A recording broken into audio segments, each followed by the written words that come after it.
আরো একবার অফ স্টাম্পের বাইরে, এবারে কাভারের উপর দিয়ে উঠিয়ে মেরেছেন ফিল্ডার ইনার সার্কেলের ভেতরে, তবে বল সীমানার ওপারে। তবে এবারে চালিয়েছেন অন সাইড দিয়ে, আবারও হাফ ভলি, আবারও চালিয়ে দিয়েছেন। এবারে দূরত্ব আরো বেশি, আরো একটা ছয়। সাধারণত আমরা জানি সিলেট অঞ্চল থেকে সবচেয়ে বেশি সংখ্যক পেসাররা কিন্তু উঠে আসেন। সিলেট দলটাতেও আছেন বেশ কয়েকজন পেস বোলার। প্রথম বলটাই চালিয়ে দিয়েছেন, এক্সট্রা কভার দিয়ে বল সীমানার বাইরে, 4 রান। সাদিদ নন স্ট্রাইকিং এন্ডে দাঁড়িয়েছিলেন গত ওভারের পুরোটা সময়, তবে তার নিজের প্রথম বলটাকেই তিনি পাঠিয়ে দিয়েছেন বাউন্ডারি সীমানার বাইরে, অর্থাৎ 4 দিয়ে শুরু হলো এই ওভারটাও। হাফ ভলি লেন্থের বল, তবে খুবই খুবই পজিটিভ একটা শট ফ্রন্ট ফুটে এসে সে এক্সট্রা কভার দিয়ে বলটাকে পাঠিয়ে দিলেন সীমানার বাইরে। Good looking shot Muntasir. AKS অর্জন করলো গিনেস ওয়ার্ল্ড রেকর্ডস। একেএস শুরুটা ভালো হলো না তার জন্য। অফসাইডে কোনো ফিল্ডার ডিপার অঞ্চলে নেই। কাভার পয়েন্ট, ব্যাকওয়ার্ড পয়েন্ট এবং মিড অফে 4জন ফিল্ডার আছেন সার্কেলের মধ্যে। ডিপ থার্ডে একজন, ডিপ ফাইনে একজন ফিল্ডার, এবং লেগ সাইডে রয়েছেন মিড অন, মিড উইকেট এবং স্কোয়ার লেগ, আর ডিপ ফাইন লেগে একজন রয়েছেন। কামব্যাকটা কেমন হয় মুনতাসিরের দেখা যাক। শর্ট বল, বাউন্সার ঠুকে দিয়েছিলেন, ওয়াইডের সংকেত। হার্শ একটুখানি মনে হচ্ছিল ভালো একটা ডেলিভারি, তবে যেহেতু ডাউন দ্য লেগ গেছে সেই হিসেবেই একটা ওয়াইডের সংকেত। এক্সট্রা আরও একটা রান যুক্ত হবে রাজশাহীর জন্য। Exactly, down the leg. ব্যাটারও সেটাকে চেস করেছিলেন শেষ পর্যন্ত শটটা খেলার জন্য। সাদিদ অ্যাগ্রেসিভ ব্যাটার, একদম প্রথম বল থেকেই চার্জ করে খেলছেন। লেটস সি মুনতাসিরের রিপ্লাইটা কেমন হয়। এবারে অফ স্টাম্পের বাইরে ভালো চ্যানেলে বল, হালকা একটা মুভমেন্ট পেয়েছেন যেটা ব্যাটারকে আরো বেশি স্ট্রাগল করেছে। নিক হতে পারতো, হয়নি, ভাগ্য সহায়।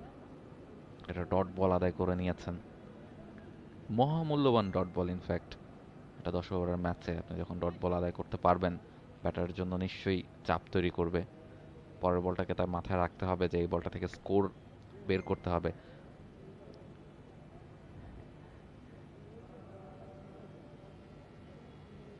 আরো একবার অফ স্টাম্পের বাইরে, এবারে কাভারের উপর দিয়ে উঠিয়ে মেরেছেন ফিল্ডার ইনার সার্কেলের ভেতরে, তবে বল সীমানার ওপারে।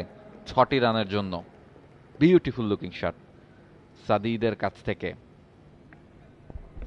ফলো থ্রু তার দারুণ, যেভাবে ব্যাটের ফুল ফ্লোতে শটটা খেললেন।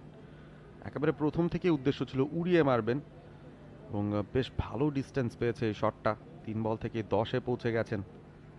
রাজশাহীর প্ল্যানটা বেশ ভালো মনে হচ্ছে, একটা মাস্টার প্ল্যান রয়েছে তাদের। টসে জিতে ব্যাটিং, আত্মবিশ্বাসের সঙ্গে ক্যাপ্টেন কিন্তু সিদ্ধান্তটা নিয়েছিলেন। লং অফে ফিল্ডার পাঠানো হয়েছে,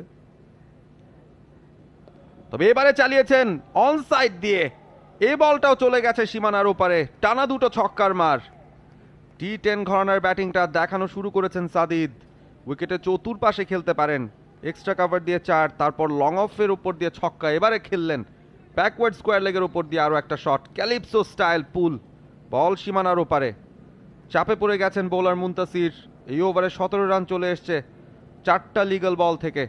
একটা উড়ন্ত সূচনা পেয়ে গেল রাজশাহী, এবং সাদিদের ব্যাট থেকেই 16টা রান মাত্র 4 বল থেকে। 4 ছক্কা ছাড়া আর কিছুতেই যেন তিনি কথা বলবেন না, এরকমই একটা পরিকল্পনা রয়েছে তার। আবারও হাফ ভলি, আবারও চালিয়ে দিয়েছেন। এবারে দূরত্ব আরো বেশি, আরো একটা 6। উপর্যুপরি 3টা ছক্কার মার। বিশাল একটা ওভার হয়ে যাচ্ছে এটা রাজশাহীর জন্য। মুনতাসির কি করবেন বুঝে উঠতে পারছেন না, তবে সাদিদ তার ব্যাট কথা বলছে। Hat trick 6 for Rajshahi from Sadid. Already এই ওভার প্রথম 5 বল থেকে 23টা রান চলে এসেছে। সাদিদ 5 বল থেকে করেছেন 22 রান। ওভারের last ball Muntasir,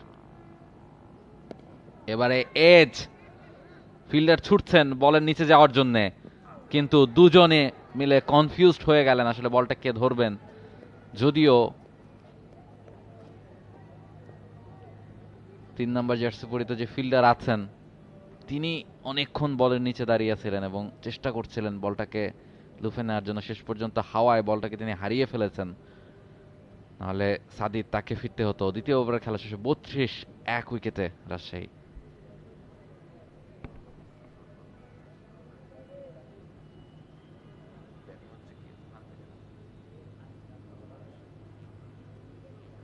For more updates, subscribe to our YouTube channel and click on the bell icon. Follow us on Facebook and Instagram.